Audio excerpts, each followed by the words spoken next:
এই মুহূর্তের মধ্যে সব থেকে বড় খবর, নন্দীগ্রামে চুরি করে জিতেছে, ভবানীপুরে হারাবো। শুভেন্দুকে চ্যালেঞ্জ ছুড়েই গোষ্ঠীদ্বন্দ্বে অস্বস্তিতে তৃণমূল বিধায়ক অসিত মজুমদার। বিরোধী দলনেতা শুভেন্দু অধিকারী নন্দীগ্রামে মমতা বন্দ্যোপাধ্যায়কে হারানোর প্রসঙ্গ টেনে এবার ভবানীপুরেও হারাবো বলে মন্তব্য করতেই তুমুল রাজনৈতিক চর্চা শুরু হয়েছে। শুভেন্দুর এই মন্তব্যের প্রেক্ষিতে তীব্র নিশানা করেছেন তৃণমূল নেতা তথা চুরুচার বিধায়ক অসিত মজুমদার। শুভেন্দুকে সরাসরি চ্যালেঞ্জ ছুড়ে অসিত মজুমদার বলেন, ও যদি বাপের বেটা হয় ভবানীপুরে দিদির বিরুদ্ধে দাঁড়াক। নন্দীগ্রামে চুরি করে জিতেছে একটা চোর লম্পট। ওর কথাবার্তা দেখুন, ও যখন কথা বলে চোখগুলো দেখবেন।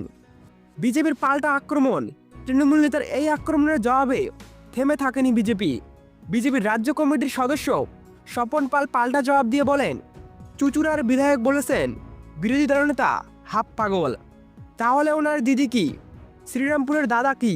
আর চুরির কথা বলছেন উনি, চুরিতে ওরা পিএইচডি করেছেন। বালি পাথর গরু চাকরি চুরি। মানুষের গণতান্ত্রিক অধিকার চুরি করেছেন, মানুষের গণতান্ত্রিক অধিকার চুরি করেছেন। এর জবাব মানুষই দিবে এবার ভোটে।